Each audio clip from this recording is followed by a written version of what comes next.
Usapang Consumer at Negosyo, programang magtataunin kasimbagan sa saindong mga kahapotan tungkol sa pagninegosyo. Magdadara nin kadagdagang impormasyon mapadapit sa mga diretsos nin mga konsumidor, asin mga giya kung paano maging mga responsableng parabakan. Usapang Consumer at Negosyo, mataon pagnibid sa mga matrayumpong negosyante asin sa mga establishmento di negosyo na may marhayin na kontribusyon sa komunidad. Usapang Consumer at Negosyo, madadangog na kada primero asin ikatulong Biyernes kan bulan, alas 11 sagkod alas 12 minuto, ihahatod sa Indo kan Department of Trade and Industry Regional Office 5. Usapang Consumer at Negosyo.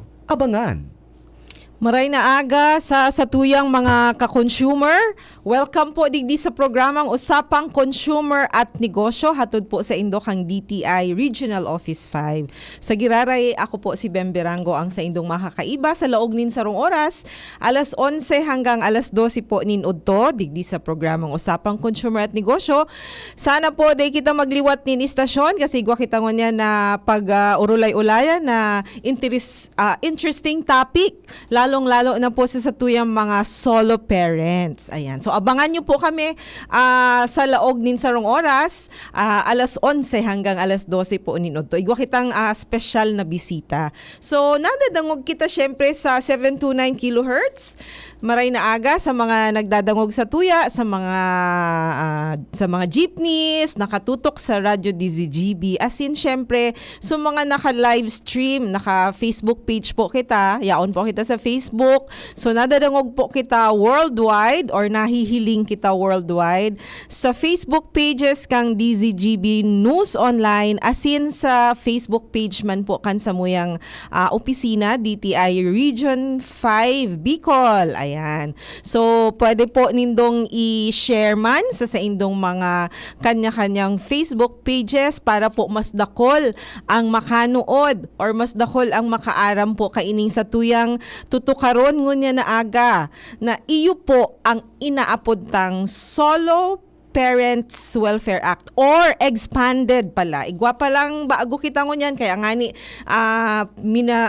minabuti naming imbitahan ang ating partner sa Department of Social Welfare and Development nga ni pong i-explain in details kung ano ining expanded Solo Parents Welfare Act or ito pong inaapod tang Republic Act 11861 po, ma'am. Ano po? Okay. So, iyan po ang satuyang tema or iyan ang satuyang pag-uurulay-ulayan ngunya na aga sa laog nin sarong oras. Mag-abang po kamo kasi may mga magayon na benepisyo, dakol na benepisyong dinagdag digdi sa expanded Solo Parents Welfare Act. May mga pagbabago, may mga dakol na mga additional benefits no para sa satuyang mga solo parents. So, day ko na po pagparapahaluyon sa kuya na pong ipamitbid ang satuyang bisita ngunyan na aga si Ma'am JG. JG ba ang pag-pronounce? Okay. JG ang satuya pong partner from DSWD. Siya po ang si Ma'am Social Welfare Officer na in charge po siya sa family ma'am? Family Welfare Program. So, yan po ang sa iyang portfolio sa DSWD. So, siya po ang focal person, kaya siya po ang best person na makakapag-explikar sa tuya agabos kung ano itong mga benepisyo na dinagdag digdi sa expanded Solo Parents Act. Ano-ano ang mga maaasahang tabang kan sa tuyang mga solo parents hali digdi sa batas na ini, ano ang mga pagbabago, ano sa mga dinagdag. So yan po ang sa tuyang mga pag-urulay-ulayan. Kadakol na mga benefits, work-related, additional benefits, educational benefit asin iba pa. So ma'am, tawan ta ka po nga nakipagkakataon na bation ang sa tuyang mga paradangog. Okay po, so magandang umaga po sa lahat ng nakikinig at nanonood ngayon sa DZGB News Online. So hello din po sa lahat ng sumusubaybay sa DTI Region 5, Usapang Consumer at Negosyo, pati rin po sa aking mga katrabaho sa DSWD Field Office 5, kapamilya, mga kaibigan, solo parents at sa bawat pamilyang Pilipino na nakaantabay ngayon sa ating programa. Ayan, so napakaganda yung greetings ni Madam. Sana dakulon kitang mga bagong maaraman or sana pag-avail ta kaining mga benepisyo ta, dahil na kita madipisilan, syempre aram ta na kung paano mag-avail, as in, dahil na kita maistoryahan. Ano po? So, ngunyan ma'am, siguro po nanta po ini ma'am sa parang ano ba ining solo or expanded Solo Parents Welfare Act? Pwede mo po matauhan ang satuyang mga paradangog ki background kung ano ano ang nakapalaog digdi. Okay po. So yung actually etong batas na to, amended lang po siya kasi dati meron na tayong batas para sa solo parent na tinatawag nating RA 8972 or the Solo Parents Welfare Act of 2000. Opo. So kung titingnan natin, ilang years na siya kung hindi pa siya na-amend, 2023 na ngayon. So 23 years na yung dating batas. Oo, So, ng original. Yung Opo. previous law. So ngayon po, nagkaroon po siya ng amendment because last 2019, nagkaroon po ng consultation dialogue na kumbaga represented by all the solo parents organizations nationwide. Opo.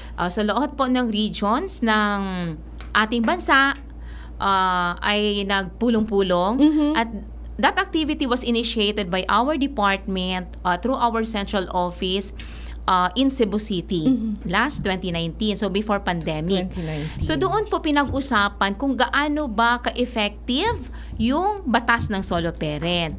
So yun po, kung present ano ba yung mga issues and concerns and ano yung mga suggestions nila, recommendations doon sa previous na batas. So accordingly, doon sa mga solo parents na natin nag-attend, so represented siya ng mga region solo parents organization. So lumabas doon na parang wala silang natatanggap talaga na serbisyo. Opo. Especially doon sa ating mga local government units na which is sila yung primary responsible na magbigay ng serbisyo doon sa ating mga sectors. Ayan. And sabi nila, karamihan, pero di naman lahat ng LGU syempre. So most of the LGUs daw, sabi nila, ay hindi sila nabibigyan ng services. So, yun lang daw po na pag-issue ng solo parent ID and then after that, wala na. So sabi nila, ano gagawin namin sa solo parent ID na to? Pangbulsa lang ba? Lalagay lang daw sa pitako yung mga ganon. So yun, parang ganun yung scenario. And then, nagkaroon po nga ng pag-present ng mga issues and concerns and ano yung mga recommendations ng ating organization, Solo Parents Organization. And isa doon yung sa mga present din ng issues na and recommendation na first doon yung yung pag-increase ng age requirement ng mga anak ng solo parent. Kasi sabi nila, habang daw tumataas yung edad, 'di ba? Yung mga anak nila mas lalong nagagastuhan sila. Yung gastos ba, yung pag-provide nila support doon sa pangangailangan ng kanilang anak ay mas kumbaga dumadami din. Ayan. So, sabi na kung pwedeng itaas yung age requirement. And then isa pa yung pagbibigay ng assistance sa educational, yung educational benefits sa mga solo parents natin na gusto pang pumasok sa school or mag-aral, pati na rin yung kanilang mga anak. So, yun. At marami pa pong iba ng mga suggestions and recommendations nila. And yung activity na yun po ay naging daan para makonsolidate po yung mga issues and concerns and recommendations ng ating Solo Parents Organization. And then, kinonsolidate po yun through our central office staff na andun din. And then, based dun sa consolidated result, ipinadala po yun sa ating mambabatas. Para kumbaga maipasok or i-push yung amendment ng batas para po nga siya ma-expand based na po doon sa pangangailangan ng ating mga solo parents. Ayan. And then that time kumbaga nagkaroon ng pandemic, kaya parang medyo natagalan siya. So pero at least umusa din siya po. Oo. So from House of the Congress, kasi dalawang house po baga tayo dito sa Philippines. So, prinisent yun, niripaso sa House of the Congress. Pinag-aralan din ng ating mga congressman yung mga recommendations ng ating sector na solo parent. And then, luckily, naway nila na talagang makakatulong din yung mga recommendations nila. Kaya, kumbaga, nai-approve nila yung mga recommendations nila. Kaya, nagkaroon tayo ng House Bill 8097 na ang author po niyan ay si Congressman Lawrence Fortun ng District 1, Agusan del Norte. Yan. And after that, na na-approve po sa Congress, ayan, finorward ulit sa taas, mas mataas na House. So, pinala po siya sa House of the Senate. So yun, gano'n na ginawa sa Congress, pinag-usapan din, niripaso, winay yung mga kahalagahan ng mga recommendations na yon. At luckily din po na-approve siya. Kaya nagkaroon tayo ng Senate Bill number 1411 na pinangunahan po ni Senator Risa Hontiveros. Okay. Ayan. Kaya after that po, 2022, 2022 ba yun? Tama ba ako? Oo, Sige, 2022. 2022, by year 2020, so consultation 2019, yung kumbaga yung efforts na pig-push yung amendment. 2020, 21, 22. So, 3 years in the making. So, after 2022, isinabatas po siya. Nagkaroon na po tayo ng batas by virtue of lapsed 30-day period. Yeah, So, anong ibig sabihin ng by virtue of lapsed 30-day period? So, isa po yung batas na ito na RA 11861 sa madaming batas na hindi po siya permado ng ating president. Dati, previous president na si President Duterte. So, pero sa ating saligang batas, even though it was not signed by our president, basta naglapse siya into 30 days, still magiging batas siya. So, kaya yun po, yung kumbaga pinagdaanan ng RA 11861, yung the expanded solo Kaya parents sinasabi welfare nila, act. it lapsed into law. Yeah, it lapsed into law. So, yun ang background kung Yes po. bakit nanganak. Opo, nanganak yung RA yung 11861. yun na po itong RA 11861, yung tinatawag na po nating Expanded Solo Parents Welfare Act.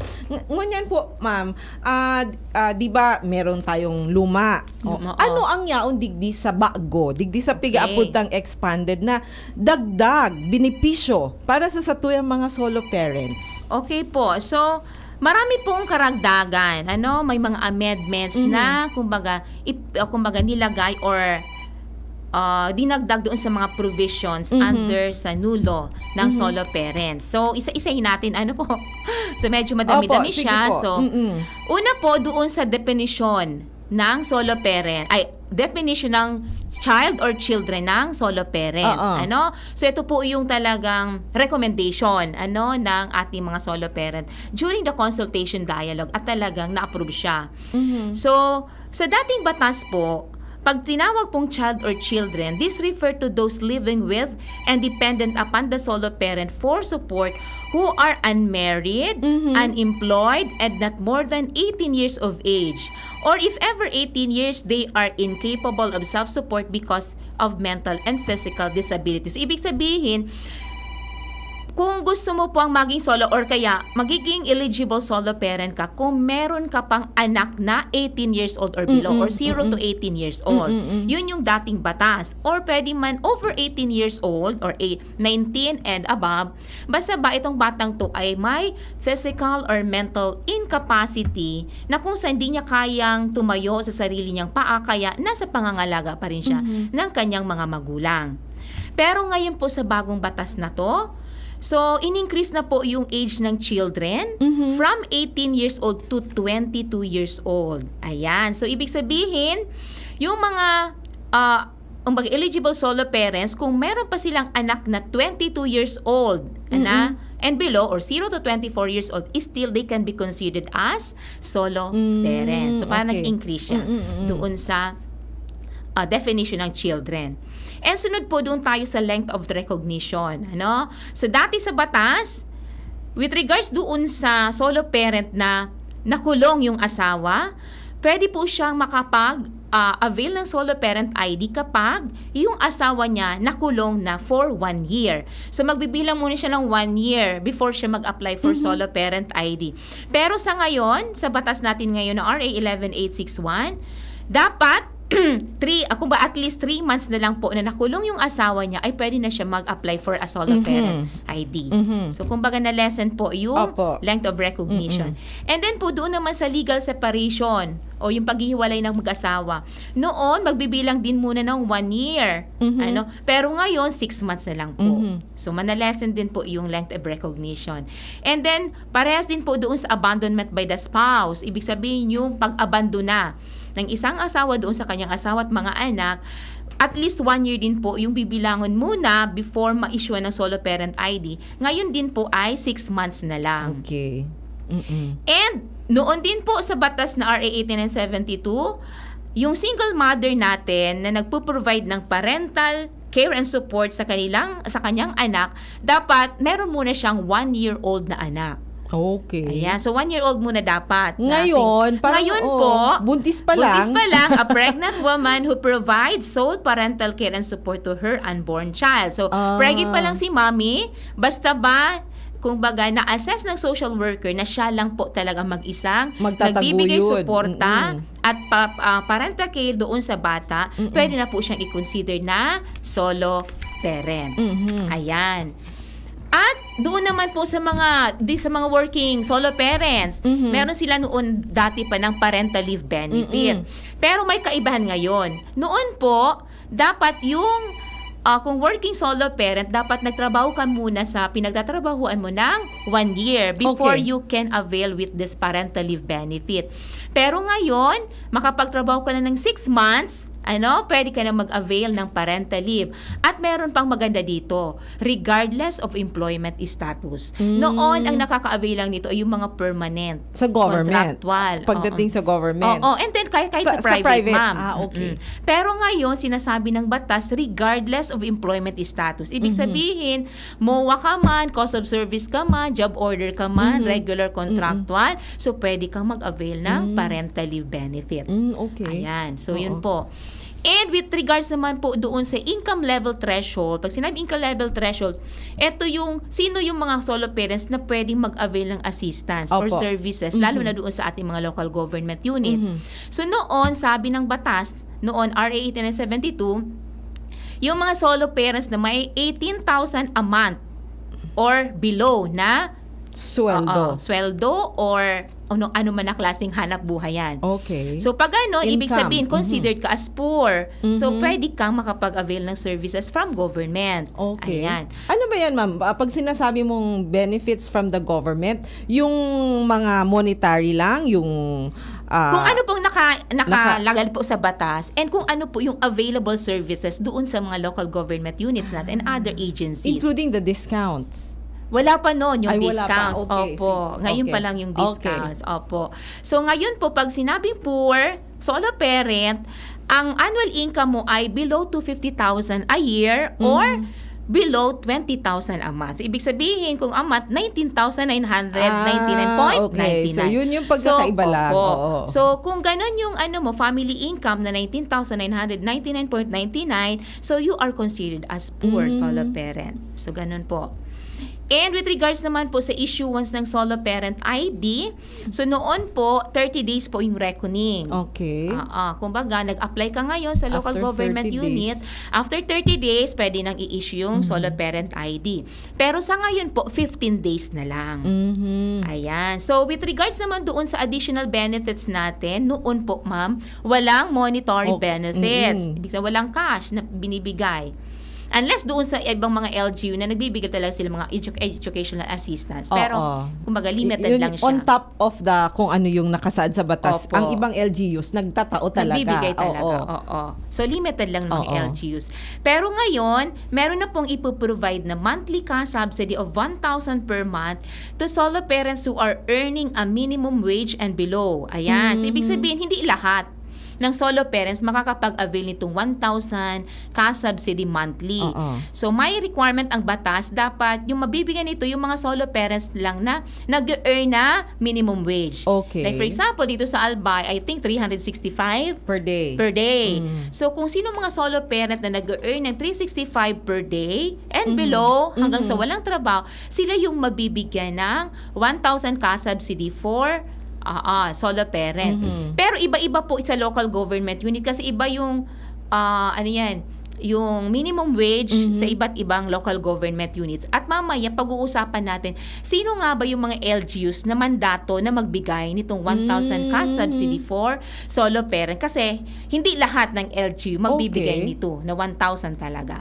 Okay? Meron palang ano din yan. Merong Merong nakalagay sa requirement sa batas batas. kung anong mga LGUs like, does it matter yung LGU na, anong tawag doon? Yung, Depende sa class. Sa class. Yes oo, po, depende sa oo. class ng local government unit. Okay. So sa batas, wala pa noon dati, pero yung sa implementing rules and regulations, naka-stipulate na po siya kung sino po yung mga LGUs na yun. Okay, sige. At isa pang requirement dito, dapat yung solo parent na mag-a-avail dito ay hindi na po siya nagre-receive ng any cash assistance from the government. program. Uh-huh. So example nito, yung pantawid, mga pantawid beneficiaries. 4Ps. Oo. Because they are already receiving monthly cash subsidy bilang a beneficiary ng 4Ps. In the event that they are also a solo parent, so hindi na po sila pwedeng mag-avail. Talaga? ng solo Parang parent. May nabasa ako niya na isang issue din. Na, Opo. how about this 4-piece beneficiaries? Kung entitled pa sila, in case nga solo parent din sila, entitled pa ba sila to receive the monetary? Hindi na pala. Hindi na po. May exemption lang po sa sector. Dalawa lang po an exempt ng batas. Ito po yung senior citizens and persons with disability. So in the event na yung senior citizens natin, PWD, nagkataon pa na solo parent sila, and may nare-receive na silang ka-subsidy from the government program, still they can avail of the ka-subsidy for solo parent. So yun lang po ang in-exempt sa batas. Okay. The rest pong sector, wala na po siyang ka-stick. Okay. So yun po. Oo. So yun Yan. ma'am, Mga amendments. Oo, Opo. yung mga amendments from the old law to the expanded. Oo. Yun po yung mga bago. Oo. Pero meron Oo. pa po, ma'am, na Okay. dinagdag na Okay. definition. Oo. Actually, Definition ng solo parent. So, last yung previous law, ilan ito? Meron na tayong 9 definition or categories ng solo parent. oo. So, sa batas natin ngayon, may dinagdag na 3. Kaya magkakaroon na tayo ngayon na 9, 10, 12 definition. So, ito po yung dinagdag. Okay. So, ang una po, expands the legally recognized meaning of the single parent considering any legal guardian, adoptive, or foster parent who solely provides parental care and support to a child or children. So, ibig sabihin, ito yung mga parent na, kumbaga, nasa custody nila, nag-aalaga sila ng mga bata na walang blood relationship, blood relationship. Hindi ibig sabihin hindi nila kadugo. Pero dapat kapag nagsabi sila, I can avail a solo parent benefits because I'm a guardian of this child. So hindi yung pwede. So sinasabi dito na legal guardian ka dapat. And take note po, ang legal guardianship, ang nag-award lang po niyan ay ang korte, wala nang iba. So dapat pag nagsabi kang guardian ka, you will present an evidence or documentary evidence na you are really a legal guardian ng bata. Ipipresent mo yan, syempre, pag kukuha mo ng ID. Opo. Tapos, itong adoptive or foster parent, so still, meron dapat nahawak na evidence na you are really adoptive or foster parent ng bata. So, pinuproseso po ito sa DSW, yung adoption and foster Opo. care. Okay. And pangalawa pong definition na in-include ito po, include na po yung spouse or any family member of an OFW who belongs to the low or semi-skilled work category and is away from the Philippines for an interrupted period of 12 months subject to the assessment of the duly appointed or designated social worker. Okay. So, kumbaga, iklaro po natin ito, hindi lahat ng asawa ng OFW ay pwedeng maging solo parent. Kasi may requirement po ang batas. So, una, dapat yung OFW ay ang trabaho niya doon sa abroad ay mga semi-skilled worker or low. Low skilled. Kung sa term natin dito sa Philippines, ito yung mga a worker na like construction worker, laborer, or mga salesman lang doon, domestic helper, na kung saan, kung dito din sa Philippines, sila yung mga minimum wage earner natin. Oo. And then yung asawa dapat, yun din ang trabaho, nasa low or semi-skilled worker category. So, nasa minimum wage earner din. Okay. Pero kung yung asawa ng FW ay teacher or may professional, so no siya. Hindi siya pwede. Okay.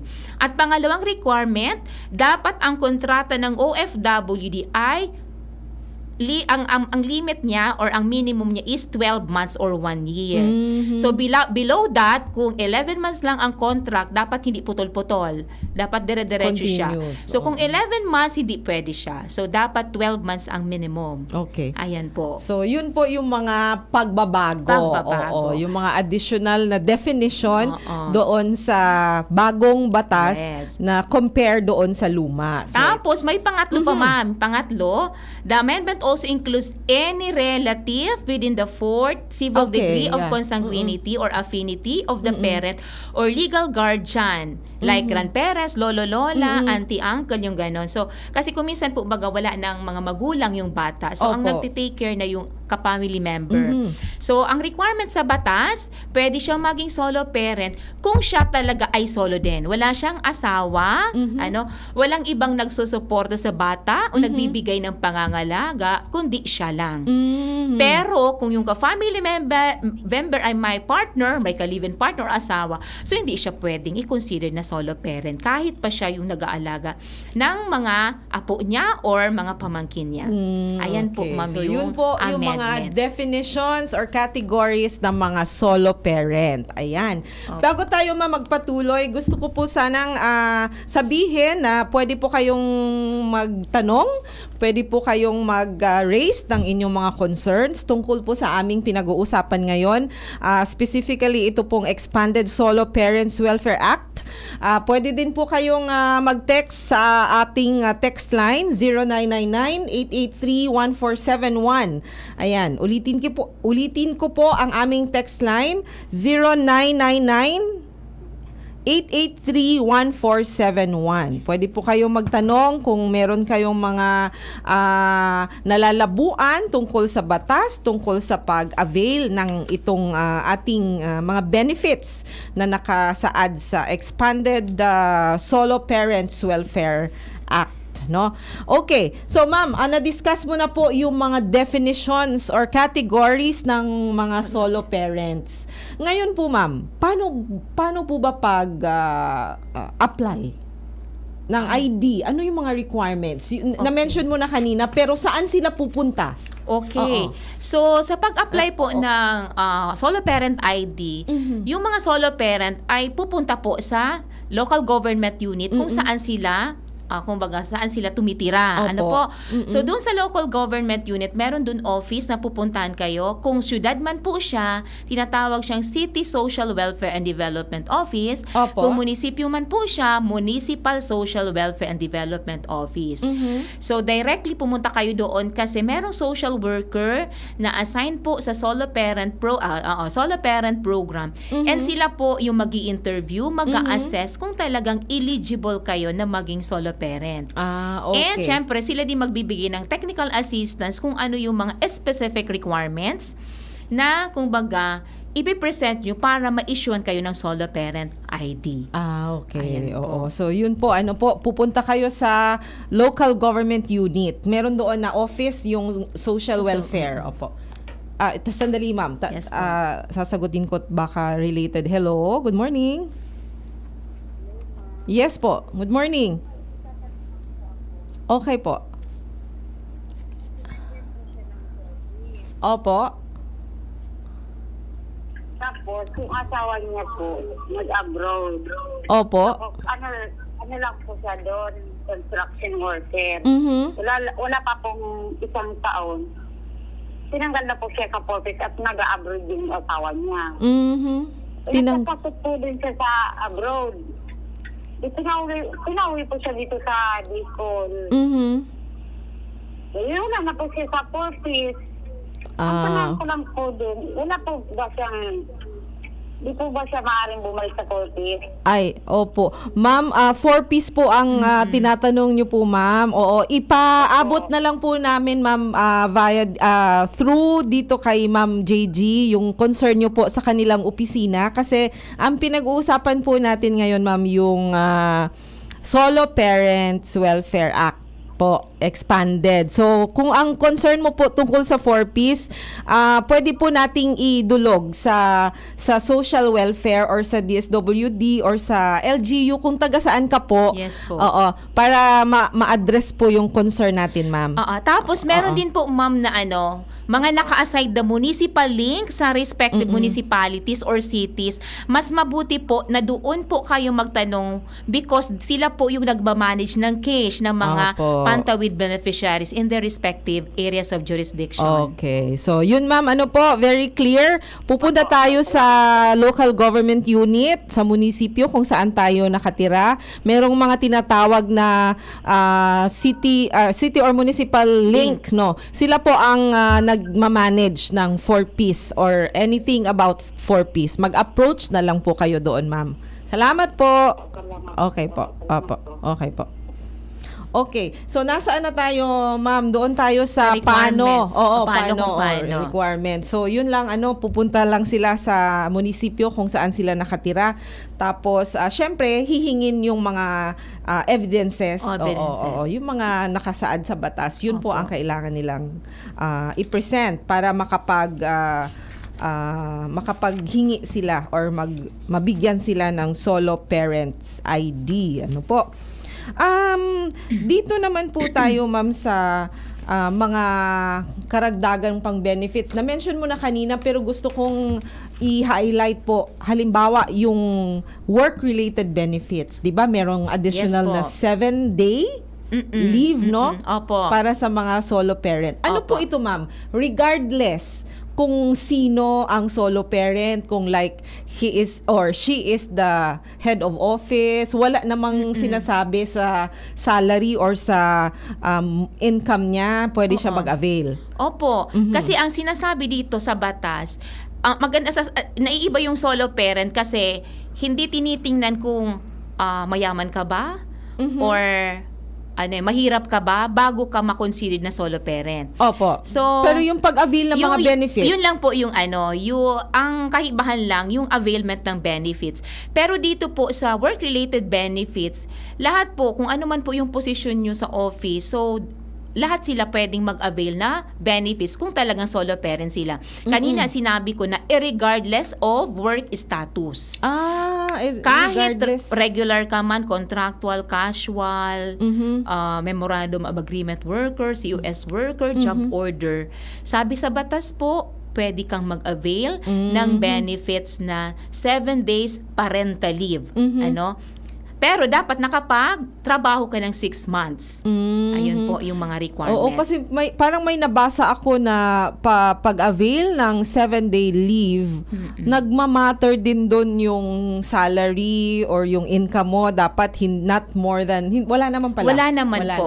Okay, as so long very as na clear. solo parent ka. Pero Opo. itong 7 working days, with pay every year ito, with pay, kumbaga, nag-leave ka with pay. Pero itong 7 days, pwede siyang ma-forfeit, and sinasabing non-cumulative. So, ibig sabihin, kapag hindi mo ito nagamit, pwede siyang ma-forfeit. So, ma-invalid Hindi siya. na siya pwedeng i-add sa next year. Yes po. Oo. And kapag sinabi naman non-cumulative, hindi siya pwedeng add-on. So, sabi mo, hindi ko muna gagamitin for this year because para idagdag sa next year, magiging para 40 next na. year 14. Oo. 40 na. So, 2 weeks na akong magli-leave. So, hindi pwedeng ganon. So, ubus-ubus kumbaga. For this year, may allocation kang 7 days. So, dapat konsumuhin mo yan for this year. Hindi din pwede, ma'am, na i-turn into cash, di ba? Hindi. Hindi po. Hindi siya Tapos, pwedeng yung idagdag 7 days parental leave, ang purpose niyan ay doon po Sa sa anak. Hindi po sa kagustuhan lang ng magulang. Okay. Kasi, syempre, tinutulungan tayo ng government kasi meron tayong pasanin. Kasi kung tayo lang, Isa lang tayo wala tayong problema. Opo. Kaya natin ang ating sarili. Pero dahil may pasanin tayong mga anak, Yan. So, kaya Opo. tinutulungan tayo ng ating Okay. government. Oo. So, actually, yung mga benefits para sa solo parents ay hindi naman talaga sa solo parents doon sa kanilang mga anak. Mga anak. Ayun Opo, po. opo. Pero ma'am, curious lang ako. Pag sinabi bang solo parent, either of the parent. Halimbawa, Yes. yung father lang, solo parent, pwede din siya mag-receive ng benefit. Pwede siya mag-apply ng ID. Opo. Kasi siya yung solo parent. Oo. Iniwan siya na Either female or male, Yan, pwede siyang i-consider na okay. solo parent. Basta ba, andyan sa kanya yung 3 ingredients. Ano? Opo. Custody ng bata, Mhm. tapos, hindi mo nang una, dahil nga tinawag siyang parent, dahil may anak siya. May anak siya. May anak, child.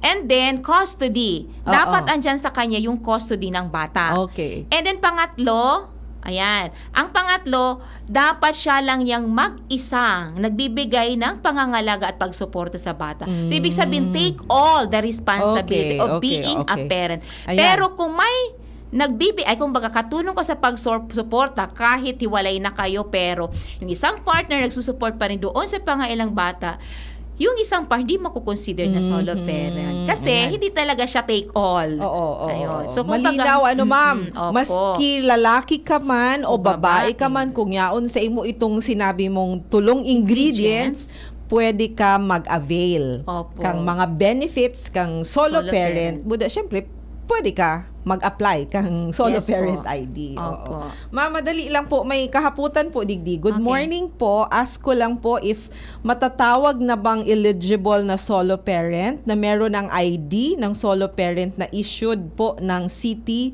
MSWD. Kasi po, until now, wala pa pong nare-receive na benefits po. Saan ko po gagamitin itong ID ko po? Okay. So kung may ID na po kayo, ngayon kasi po yung mga local governments natin, kasi ang pinakaano dito, yung sabi ko nga na, yung primary actor Oo. ng pagbigay ng services ay yung ating local government. Oo, Especially yung ka-subsidy. Yeah. So Oo. ngayon kasi yung mga LGUs din natin, kumbaga, ongoing pa lang yung pag-prepare nila ng budget. Okay, And last kasi year, bago pa lang. bago pa Oo. lang. And sabi nila, last year, hindi nila na, kumbaga, isama sa budget.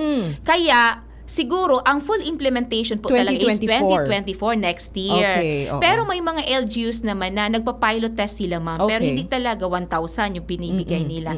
Parang lesser doon, pero at least nagpa-pilot test Okay. sila. Yun mga lucky LGUs na may mga strategies kung paano makakuha ng funds. Yung mga sinasabing realignment, yung mga Okay. ganon. Opo. So yun siguro po, ma'am, sa katanungan nyo, yung talang full implementation nito ay next year. Kasi ngayon nasa preparation pa lang. Kasi naisa batas pa lang Opo, last naisa- year. opo, opo. So, Mga ganun. normally, nagpasa ng budget Yes po. 2022. Dapat Yes. hama na su budget for For 2023. 2023. So ngayon, pwede silang kasi ipiprepare yung budget for 2024. Okay. So, Pero ma'am, nahapot naman sana ni, di ko sure kung babae o lalaki ini si sir or si ma'am na naghapot. Di ba na may na-mention ka po kanina, ma'am, na may mga LGUs lang, no? Na pwedeng magtao kay ni mga benefits like so depende sa class. Opo. Ano po ito, ma'am? Pwede ta nang okay. Sige. Pwede ta nang isingit. So, okay. Doon po sa ka-subsidy for solo parent. So, sabi ko nga kanina, hindi lahat ng solo parents ay makakapag-avail nito. Ano po? So, ang makakapag-avail nito yung mga solo parents na earning a minimum wage. Ano po? Tapos po, hindi lahat ng LGU LGUs. ay magbibigay ng 1,000. Okay. Pwedeng lesser sa 1,000. Pero as mandated by the law, all LGUs na ang class niya ay from 1st to 5th class, first to 4th class municipality, So from 1st to 4th class municipality, sila po yung mandato na magbigay ng 1,000 ka-subsidy for solo parent. Pero doon sa mga 5th class and below, depende po ito sa GAD budget ng LGU. Okay. Ayan. So itong 1,000, yung mandato na 1st to 4th class, kasi sila yung mga medyo nakakataas-taas din yung era, di ba? And dapat kunin nila ito sa GAA, General Appropriations Act. Opo. Kaya malaki to. Pero doon sa mga 5th and below, kukunin nila sa GAD fund. So, kung ano lang po yung kaya ng GAD fund, so yun po ang pwedeng maibigay ng local government unit na yon. So they mag-expect na like Opo. 1,000 ang nakasabi sa batas, they mag-expect si beneficiary, si mga solo parents na makaka-receive din sila ng 1,000 per Yes month. po. Depende sa Depende sa availability. class municipality. Opo. Pero si Ma'am, balikan ta si naghapot ka subaago, kung ano yung mga benefits, pwede na nilang ma-avail sa ibang benefits like so discounts, di ba po? So ngayon po kasi ma'am, yung discounts natin, ang nakamandato po na magbibigay ng purchase booklet ay ang Department of Health. Department of Health. Until now, wala pa po. So sabi ng okay. central office namin, kung baga nakapag-draft na pero wala pa yung final purchase booklet na kung saan ito po yung kung baga gagamitin ng ating mga local government units. Okay. So, in the waiting pa rin po tayo ng mga purchase booklet kaya still hindi pa po ito may implement na discount. Kasi yung mga sabi ko nga sa'yo kanina ma'am, yung mga products na eligible dito sa 10% discount at saka VAT exemption. Ano po ba yung mga products? Mga medicines lang? Kung kaya't DOH ang Okay, mag-i-issue? so before na i-discuss natin, ma'am, Opo. let me clarify Opo. na hindi lahat din ng solo parents ay makakapag-avail ng 10% discount. Okay. Yun. So, may requirement din po ang batas. So, iklaro natin ha. Grant solo parents who are unemployed or earning less than $250,000 a year a 10% discount and exemption from the value-added tax on various goods for children up to 6 years old. So, ibig sabihin, kung sino man na solo parent ay may income na below $250,000 a year or below $20,000 a month, yun lang po ang makakapag-avail ng 10% discount. At another requirement, yung mga solo parents lang na merong pang anak na 6 years old and below. Yung mga solo parents na wala ng 0 to 6 years old na anak, hindi na siya pwede. And yung mga solo parents na earning more than or from 20,000 and more than a month, so hindi po yan makaka-avail ng 10% discount. So, paano po mamalalaman ng store? Halimbawa, ako, solo parent ako. I have my solo parent ID. Pagpunta ko sa store, mag-avail ako ng 10% discount. Opo. Paano nila malalaman yung income ko? Okay, so meron tayong tinatawag na national, kumbaga, national standard ID for solo parent. Kaya ngayon nga po, kumbaga binabago ng mga LGUs, though dati meron na silang na-provide or na-issue na solo parent ID. Ngayon po binabago nila kasi may binaba kami na National Standard ID for solo parent. Nakalagay doon yung category, anong category ka ng solo parent. And ilalagay din doon kung pwede ba ikaw na mag-avail ng 10% discount. Meron din mga code, ma'am. So, because of this new law, Yes po, ma'am. expanded. Opo. So, yung lahat na holders of solo parents ID before Opo. the expanded law was, before this law existed, parang mababago yon. Yes, mababago po siya, yung dating ID nila. I-issuehan sila ng bago. Bago. Mag-a-apply uli sila? Opo, ma'am. Kaya nga po, kasi po, talagang kailangang i-validate ng local government units yung mga solo parent kasi noon po very lenient yung yung requirements. So naglobo to po talaga yung mga solo Yes. parents Oo, natin oo. na where in fact hindi naman talaga sila solo parent. Pero dahil kay barangay captain, pirma na lang si barangay captain, certification na this is a solo parent and yun din po yung reference ng LGU natin. Pero ngayon, ma'am, meron tayong mga requirements, specific requirements per category or Okay. definition ng solo parent. Oo. So, yun din siguro, ayun. ma'am, that's also nice para hindi naman ma-abuse Yes po. yung batas. So, kaya meron talaga tayong mga implementing rules and regulations para ma-avoid yung abuse ng batas. So, yun po pala, Opo. yun ang hindi ko nalaman, no, na meron palang bagong i-issue na Opo, na national, ID. Kumbaga centralized siya. Ibig sabihin, national template, solo parent ID, Oo. na andun na yung category, and kung sino ba talaga ang pwede mag-avail ng Oo. May code po siya kasi. Pero yung ano po ma'am, yung pag-apply nung sinasabi mo na national ID, the same pa rin yung process. Pupunta pa rin sila sa... Opo, LGU kasi Oo. yung template ma'am nababa na namin sa mga nababa local na. government So right unit. now they can already Yes po, they can print secure. it already. Yeah, Opo. okay. So that's very nice. Ano po? So meron pala tayong pagbabago kahit sa ID, no? Kasi dun nga, because of the additional benefits, Yes po. meron talaga tayong mga inclusions, exclusions sa pag-avail, no? Okay. So, meron pa ditong isang question pala. Sandali. Wait lang po. Okay. Good AM po, Ma'am Bem, at sa guest mo po. Ang katanungan ko po ay, tama po ba ang patakaran na mas priority po daw na maka-avail ay yung mga solo parent na marami po ang anak, lalo na po sa binibigay na SLP, livelihood po, listening from Kalsada, Ginubatan. Need na naman po pala magbabago ng solo parent ID. Bata po, magastos din po kumuha ng mga requirements. May mga requirements. Gagastos ba sila pag kuha Ganito ng kasi ma'am, dahil na-expand siya, kasi ang inaano din na, tama ka ma'am, na hindi dapat ma-abuse. Noon kasi walang monetary, Opo, di ba? may- Walang monetary walang discount. benefits, walang discount. So ngayon, talagang sinasala natin na dapat yung maka-avail ng solo parents benefits ay yung eligible solo parent po talaga.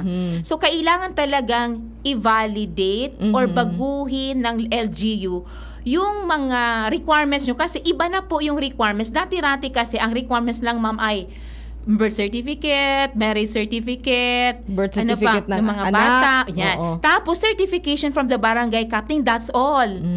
So ngayon, okay. per definition, merong hihingin sa inyo na iba't ibang documents na magpapatunay na talagang ganun talagang sitwasyon nyo and pwede kayong makonsidered na solo parent base po sa definition ng solo parent. Kaya talagang lahat po siya mababaguhin. Kasi hindi kumbaga hindi na magre-refer yung ating mga social workers sa local government unit ng dating requirements from RA 8972. So sila magre-refer na sila dito sa amended na law.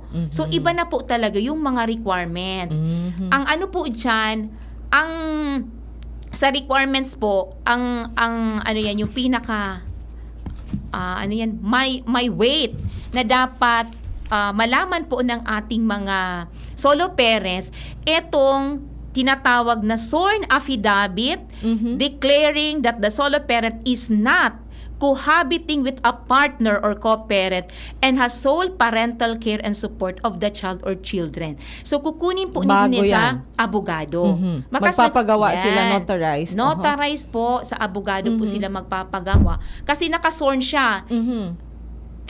Kumbaga, nagsumpa siya na anything na dineclare niya ay true and correct. Opo. Kung ano man yung mga, kumbaga, nagsinungaling siya, so pwede siya mapatawan ng batas. Oo, so syempre, yun ang pinaka dapat, kumbaga, maklaro sa mga solo parent Oo. na kung hindi naman talaga kayo solo parents, so wag nang ipilit ang sarili na mag-avail pa ng solo parent. Kasi maano talaga, kumbaga may weight po yung sworn affidavit. Pero pwede din po itong kumuha sa public Sa attorney's PAO. office Oo, para hindi po kayo magagastos yung mga ganon. Bakit po, yun lang naman ang yung parang medyo gagasto sila. Pero meron naman tayong PAO. Libre naman yon na makuha Opo. nila. Oo. Tapos yung mga marriage certificate, death certificate, sa iba-iba, kumbaga, iba-iba kasi yung situation or definition ng solo parents. So, iba-iba po yung mga requirements nila. So, sa birth certificate naman ng mga bata, hindi naman nire-require na kuha pa sila ng PSA, NSO, pwede din po daw yung nasa LGU na lang. Doon sa Okay. civil register. Oo. Civil registrar. So, yun. Pero, syempre, yung marriage certificate, kailangan talaga yun doon sa PSA. PSA. Okay. Oo. So, yun Tapos yung certificate mga... of no marriage, yung mga Oo, ganon. oo. Ayun po. Pero yung katanungan niya, ma'am, about the prioritization Sa batas po, wala naman sinasabing prioritization. Pero syempre, siguro strategy po yan. Sa akin lang po, ma'am, kasi kung nagmo-monitor man tayo sa Oo. LG. At saka nasa LG Yes yung po. ng mga Oo. social welfare Opo. So officers. siguro sa pakikipag-usap ko din sa kanila, nagkakaroon sila ng prioritization kasi nga limited din po yung funds nila. So ibig sabihin, halimbawa, nasa 100 kayong solo parents. Pero, yung kaya ng funds silang mabigyan ng serbisyo are 50 solo parents lang. Siyempre, magkakaroon sila ng prioritization. Lahat tayo nangangailangan, pero sino doon sa mga nangangailangan ang mas nangangailangan? Kaya siguro yun po yung pina-priority ng ating mga local government unit. Oo. Meron pa ditong katanungan sa Facebook page, no?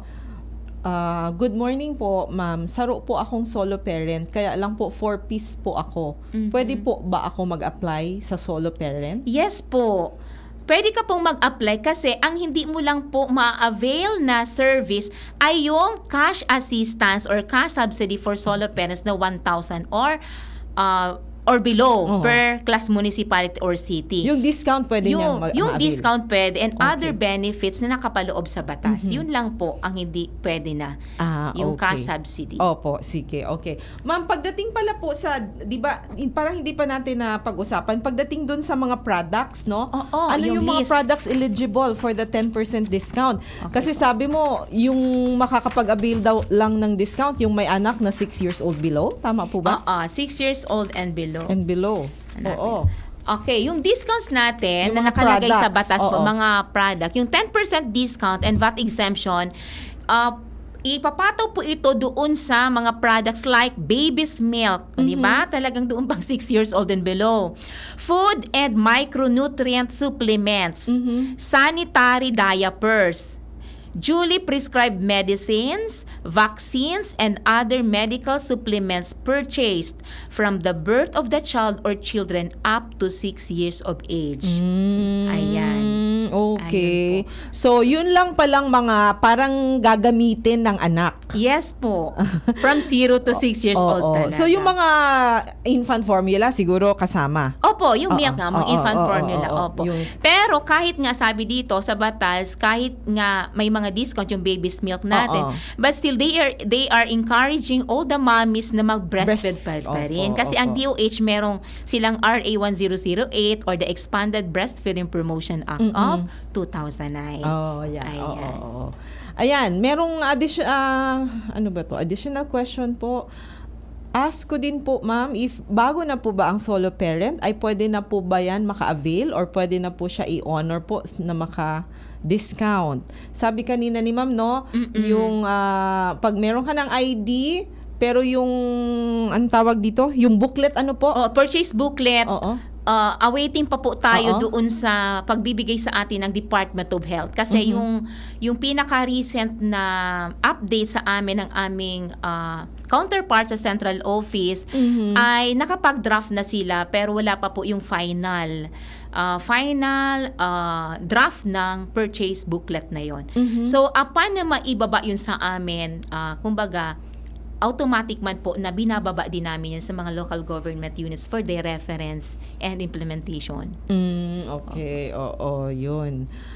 Meron pang katanungan, ma'am, kung halimbawa makaon sa mall, pwede man maka-discount ang kairiba ko na senior? Halimbawa, tulo kami sa rong senior, tapos suduwa ko senior. Iba yon sa Iba senior. yun. Sa senior citizen po yun. Oo. Sa Pero solo- pwede naman siguro, di ba? Sa solo, senior citizen.